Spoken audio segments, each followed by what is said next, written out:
Welcome to a fireside chat on foreign policy with Ambassador Mumtaz Zahra Baloch. My name is Zahra, and I'm the founder of HerPivot, an independent, nonpartisan career mentorship organization that promotes stories of incredible women in the mid to executive level leadership roles. HerPivot seeks to facilitate a platform for inspiring and empowering women, offering career development, mentorship, and networking programs advancing women's leadership. Listen to stories from professional women globally to make your pivot within limited professional opportunities. Welcome to a fireside chat with Ambassador Mumtaz Zahra Baloch. Ambassador Baloch is currently serving as spokesperson and additional Foreign Secretary, Strategic Communications and Public Diplomacy in the Ministry of Foreign Affairs of Pakistan. Prior to her current position, she served as Ambassador of Pakistan to the Republic of Korea, Deputy Chief of Mission at the Embassy of Pakistan in China. She has also worked at the Embassy of Pakistan in Washington, D.C., and at the Permanent Mission of Pakistan at the United Nations in Geneva. Ambassador Baloch holds a master's degree in physics from the Punjab University, Lahore, a master's in international relations from the Fletcher School of Law and Diplomacy in the United States, and a degree in the European Studies and Public Administration from the École Nationale d'Administration in France. Welcome, Ambassador, and thank you for taking time to chat with me today. I know you have just come out of a press briefing and your time is very precious. Our discussion today will focus on how to advance women's leadership in international affairs and expand the foreign policy dialogue across political divides and generations. As we all know, the leadership and participation of women at all levels of policymaking is critical to bolstering gender equality, and women play a critical role in advancing a peaceful world. Welcome, Ambassador. Thank you, it's my pleasure. So I will start with questions now. These are important for our viewers to understand your career pathway and how you got to this position as you serve as an ambassador now. What is your current role at the Foreign Office? What was your pathway to this position? Thank you, Shaz. I currently serve as the spokesperson of the Ministry of Foreign Affairs. So basically, I represent the ministry on the international stage, our viewpoint, and in that respect, engage with the media and with the social media, which is now the craze, and we basically try to send out Pakistan's perspective on various aspects of our foreign policy. I wear another hat, which is the Additional Foreign Secretary for Strategic Communications and Public Diplomacy.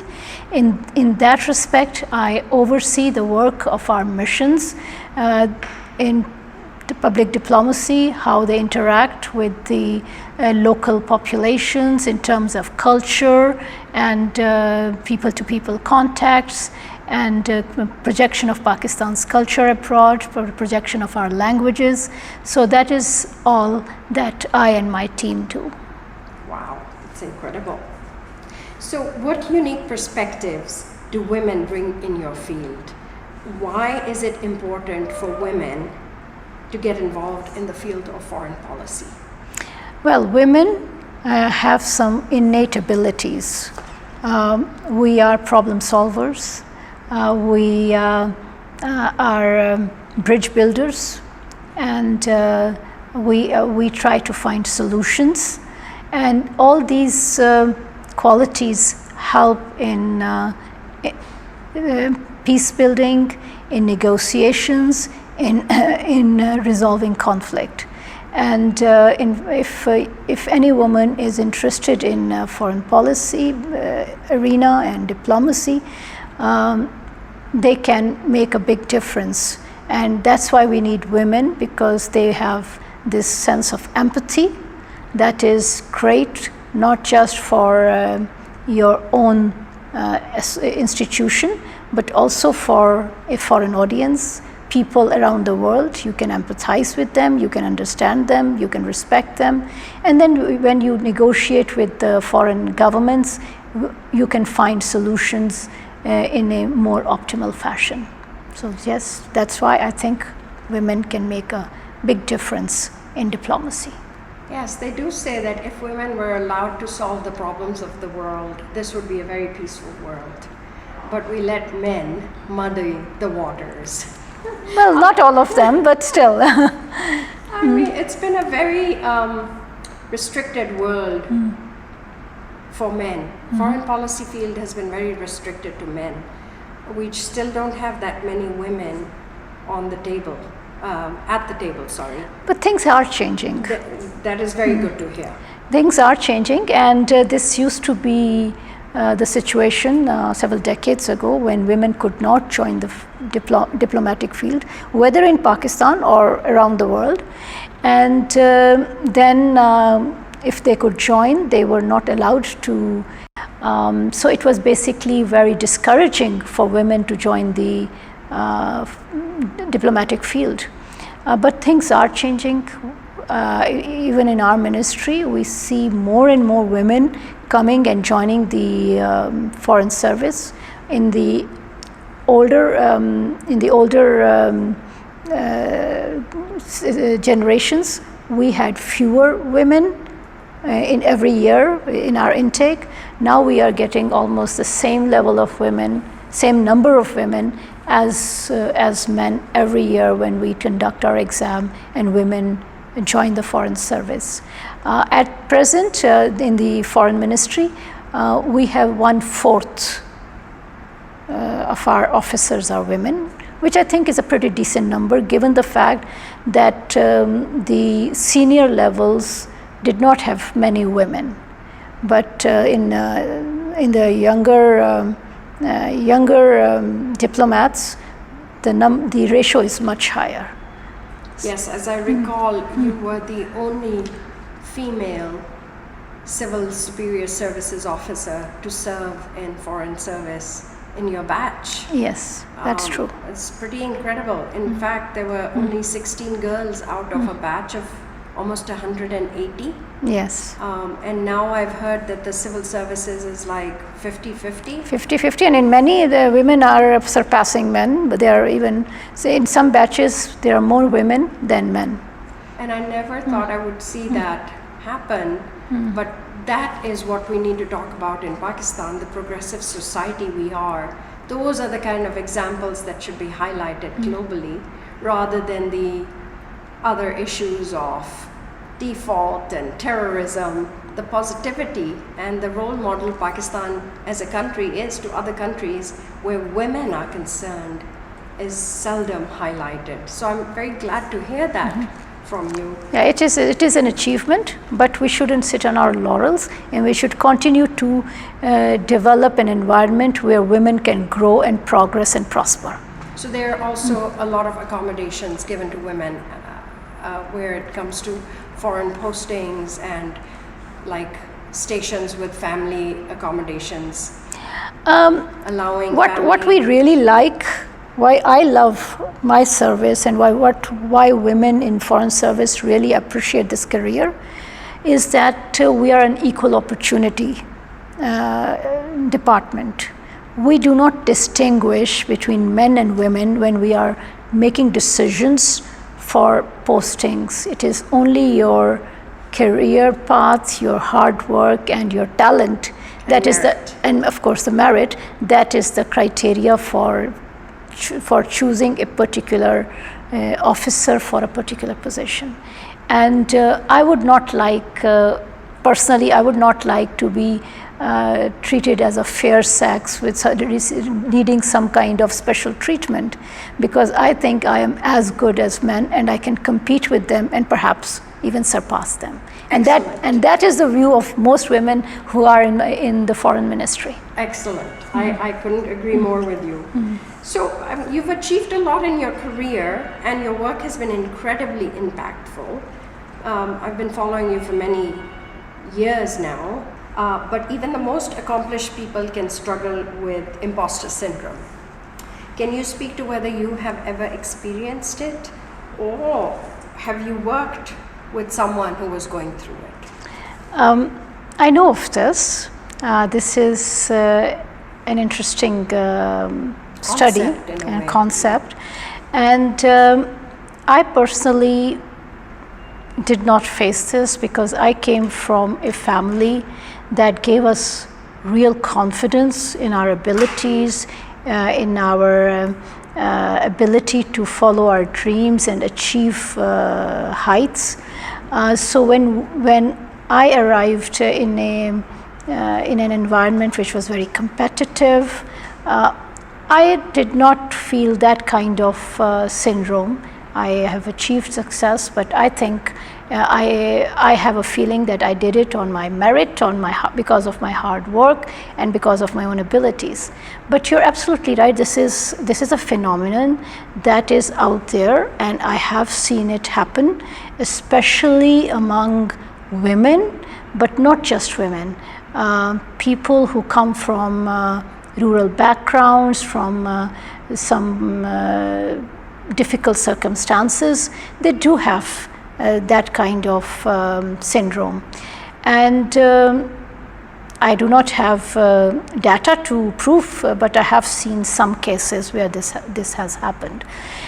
So what we should do is to ensure that when we spot somebody with that kind of complex, we provide them with the confidence, we provide them with an environment where they can flourish and they are confident that whatever they have achieved is because of their own merit and because of their abilities, and give them an opportunity to flourish in our careers.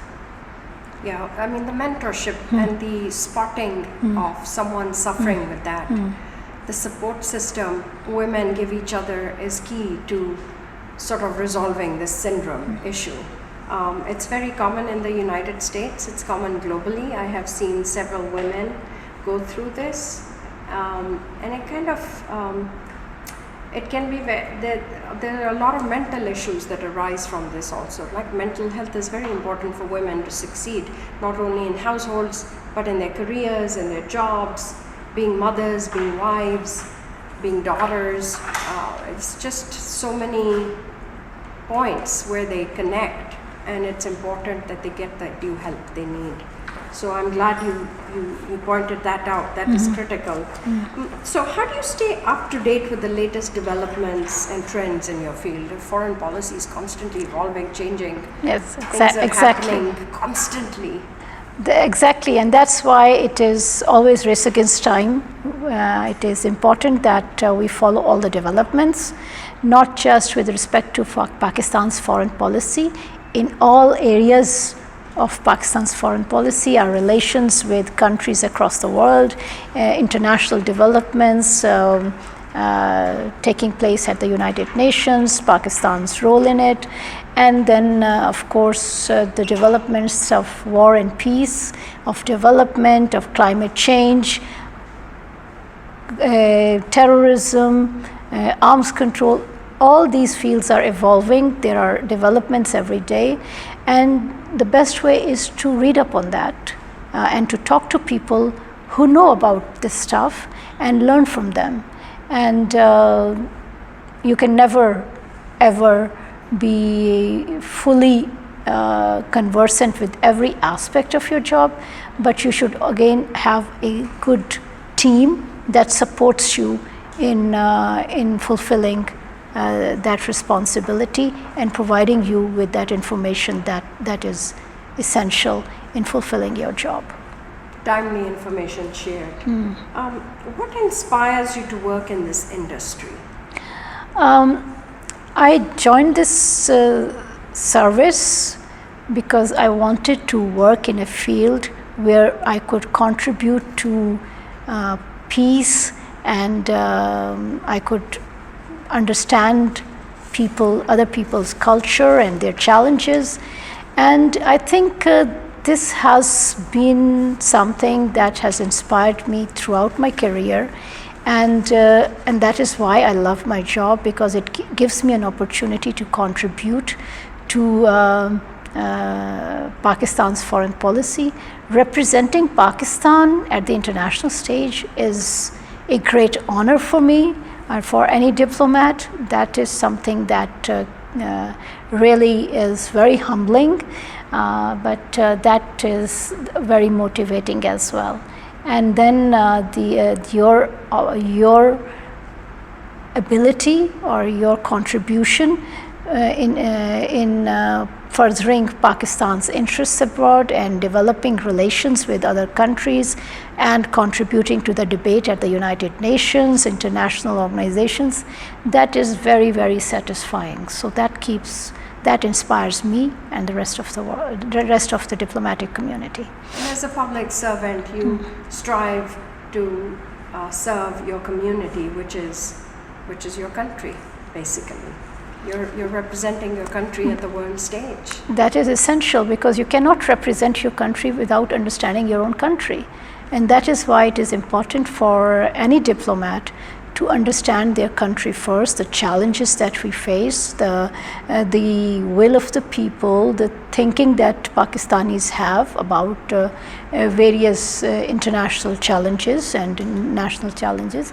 So that is definitely something that feeds into our thought process and our foreign policy making, and that is why we continue to communicate with Pakistani public, including in my job as a spokesperson and as in our strategic communications division, to constantly communicate with the Pakistani public and explain to them what we are doing and why we are doing that. Yeah, that's very important, because you're kind of looping them in. Oh, thank you. Thank you for that. So now I'm going to transition us to a different type of questioning, and this is primarily for other women in the mostly mid-career pathways. What kind of experiences should women, any woman actually, pursue to gain experience that would make them a strong candidate for the foreign policy, foreign service career pathway? Well, every country has their own system and examination system to recruit diplomats. Pakistan has its own system, and our system is such that we do not have a special exam or a recruiting process for individuals who wish to join the foreign service. There is a competitive exam that is for the entire civil service, and foreign service is one of the various options that people can choose for. So I would not advise anyone about the subjects that they should have before joining the foreign service, because we really appreciate people coming from various backgrounds joining the foreign service. There are engineers, doctors, but also lawyers, international relations experts. I myself, as you said, I'm a physicist. So we all bring in our own unique skill sets and our own perspective of looking at a similar problem, and that enriches the work of the foreign ministry. So I would not like to give any advice. Just find something that you think is your career. If you wish to join the foreign service, be aware of the challenges, be ready for a life of thrill and experience, but also hard work, and some challenge that it will be a way of life where you will be traveling across the world every few years, uprooting yourself, your families, and trying to adjust to a different culture. So these are some of the challenges, but also opportunities that people should understand before they choose the foreign service of Pakistan, because it is not a normal 9-to-5 job. It embodies your entire life, and if you are ready for that, then yes, foreign service by all means is for you. Thank you, Ambassador. What do you think are the most important qualities for success in your field, and how can someone develop these qualities? You've kind of touched on it, but anything else you would like to add? The qualities, I think an individual should be empathetic. You should be respectful of other people's culture. You should be ready to accommodate and should be solution oriented. If you are ready for that, you already have many skills for a diplomat. Then there are certain skills that you have to acquire over time. That includes communication skills, both written skills and oral skills, but also you would over time learn a particular language, a foreign language, that would really help you and take you really a long way in developing contacts and negotiating and understanding a different nation and a different culture. So these are some of the skills that I think are important in the foreign service. Excellent, excellent. As a professional Pakistani woman, I imagine you're familiar with unique challenges faced by women in the workforce, especially at the mid to senior career level. This could be promotions, it could be, the glass ceiling, like we sort of call it for women. Can you speak to some of these difficulties and how they can be addressed? The challenges that women face in the foreign service, they are similar perhaps everywhere. The challenge of young mothers looking after their children, trying to balance their family and their careers, and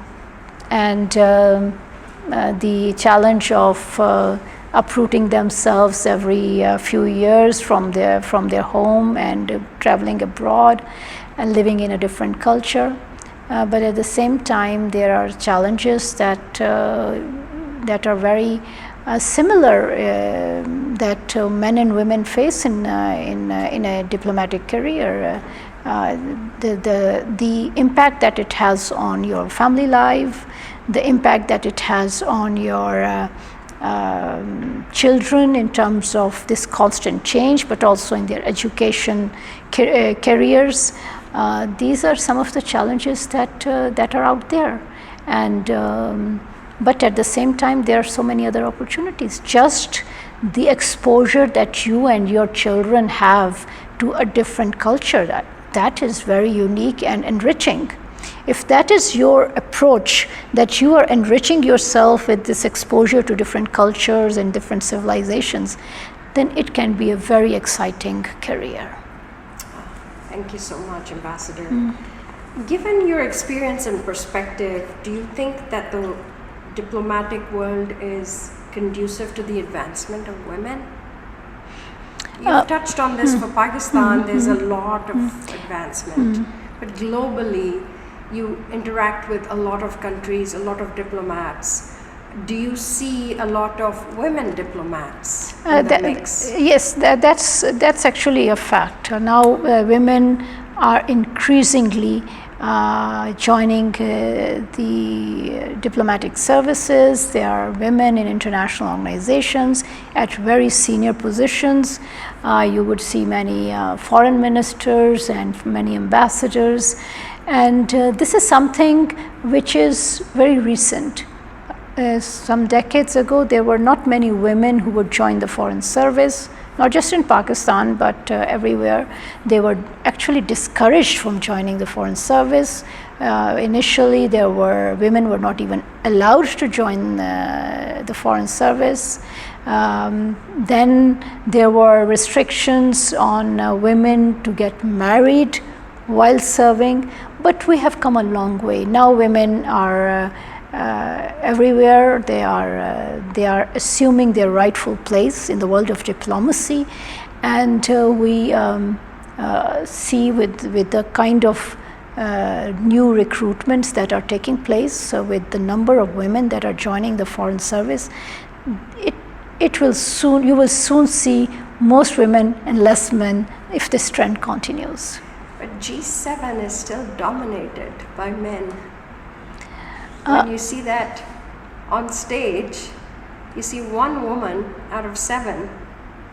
But that is politics for you. True, but of course, diplomats also, right? and of It's course there is a diplomacy. challenge, and as I said, at senior levels the number of women is still not good. As you mentioned, when I joined, I was the only girl in our class, in the entire batch. But that was several years ago. Now there are women who in many batches there are more women than men. So yes, you would see few women in the leadership position right now, but give us a decade or two and you would see more and more women in the leadership position. Yeah, I would like to see 6 women and 1 man for G7 representation. That will be the day. That would be the day. Amen to that. Is there anyone who inspired you and made you who you are today? What is the best advice you've received? Well, my father has been my mentor, my inspiration, and my role model. He really encouraged us, all sisters, but me, I will speak about myself, to pursue my dreams, to work hard and try to achieve whatever I wish to achieve. And I was blessed. I received encouragement from him all his life, all my life, until he passed away a few years ago. And I still feel his presence, that whenever I feel I succeed, I think it is because of the hard work that he put in me and my siblings. So of course he's the one who deserves any credit, if there is, for bringing me to this path of success. Professionally speaking, I have met many men and women who have inspired me, who have mentored me, who have helped me in my career path, and I am indebted to them. One woman I would really like to acknowledge here is our former Foreign Secretary. She was Tahmina Janjua, who was our first female Foreign Secretary, who reached the top, who broke the glass ceiling. And I was very fortunate to work with her when I was on my very first posting. So she basically mentored me and taught me a lot in the field of diplomacy, especially in multilateral diplomacy. So I am grateful to be given a chance to work with these incredible people. So I'm really grateful to all these men and women who I found throughout my career, who mentored me, who guided me, and who have really inspired me in this career. That's why I think it is very important that we find role models, and it is important to mentor young officers, young colleagues, especially young women. Young women, even if they are not your colleagues, even if they are strangers. Mentoring them is so important, and inspiring them is so important, because you never know who they would turn out to be. Your word of encouragement, your advice can really help them grow in their careers and achieve great heights. So every woman belongs in every room. Every woman has a seat on every table. And every woman deserves a female role model as well, like we say. Thank you. I'm going to ask you one more thing. What resources would you advise women interested in foreign policy to seek out? Networking with certain organizations, because networking is a big thing in the United States. There are a lot of networking events for young professionals, mid-career women, mostly young professionals. What it entails is they networking with one another and sort of learning about their different careers, and sort of asking questions. Do such opportunities exist here in Pakistan for young women or mid-career women? For the foreign In the relations, in the foreign policy or foreign relations, there are various pathways for you. Either you can join the foreign service, like I did, but you can also opt to be in the support staff, joining the foreign ministry in the secretarial pool. You can also join the think tanks or academia if you have an interest in foreign policy. Then there are women in media who focus on foreign policy. So I consider all of them as one community, just in different roles. And it is important that we all network with each other, but also encourage each other and learn from each other. You asked about network opportunities in Pakistan. This is something that is more recent, and it is happening more and more. There are institutions and departments in the government, but also in the private sector, which are bringing individuals on the same field together, including women networks, where they get an opportunity to meet with influentials and learn from them and get connected with them. As far as our ministry, the Ministry of Foreign Affairs is concerned, in our public diplomacy division that that I had, that division reaches out to universities across Pakistan, and we are developing a network of young students who would be interested in foreign policy and briefing them about foreign relations, international policy, but at the same time about diplomacy. And we think that is also a good opportunity for those young minds to know real diplomats and learn from them, and perhaps have future networks and contacts as they grow in their careers. Good advice. Thank you so much for that. We're coming to the end of our conversation, and so in closing, I will ask you my last question, which I think is actually critical to this discussion, is what are you currently reading or listening to, and why? Well, I like to read books, and my passion mostly is biographies and autobiographies. Sometimes I also read international relations related stuff. These days I am reading a book by a former Indian diplomat, S.K. Lamba. He passed away recently. He used to be an ambassador of India in Pakistan, but he served in many positions. And he has written his book, and that is the book, I'm In Pursuit of Peace. I'm reading that, just trying to understand the same events that happened between India and Pakistan from the Indian perspective. And it is a great opportunity to learn about the Indian foreign policy, about their perspective, which I believe is very important for any diplomat when they are dealing with any country, to understand the perspective of the other party. So this is the book that I'm reading. I'm halfway through.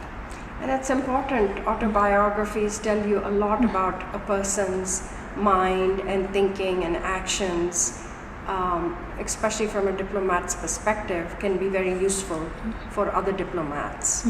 So I am incredibly impressed, Ambassador, by your background, by your knowledge. You are an incredible role model, not only for young and aspiring Foreign Service officers that are women particularly. You are a role model globally. You have served in so many countries. You have adapted, picked up languages, and you continue to serve your country. I cannot thank you enough for the time you've given me and given the opportunity to my audience to listen to a very different perspective in careers, because it's a unique perspective, there is no pay inequality. As part of the civil services of Pakistan, everyone at that grade receives the same salary. You have the same opportunities to serve based on your hard work, your merit. It's been incredible learning more about your professional background and your professional work. So I really thank you for your time. Thank you very much. It was my great pleasure really chatting with you and discussing about the diplomatic career. No, thank you. You know, I launched HerPivot in order to help women who continue to be marginalized and discriminated against in society and the workplace, particularly the workplace. I hope that sharing impactful stories like yours would help other women grow in their careers, help them develop a certain toolkit to grow, make it easier for them. We learn things the hard way, and as time goes by, role models make it easier and easier for other women to follow in their footsteps. So with that said, despite the fact that we're living in a difficult time, there's so much positivity out there in terms of foreign policy, diplomatic roles for women, in terms of Pakistan, the country. On average, globally, women make less than their counterparts. There's gender violence is on the rise. Pakistan faces a huge brain drain. Young men are leaving annually at a very high rate. Within all this, I would say there's never been a better opportunity for women to step up in those roles and excel. You are one of those incredible role models, and I hope to continue following your career pathway, and I hope some of our audiences will also follow your pathway. Thank you very much. Thank you very much. It was really a pleasure.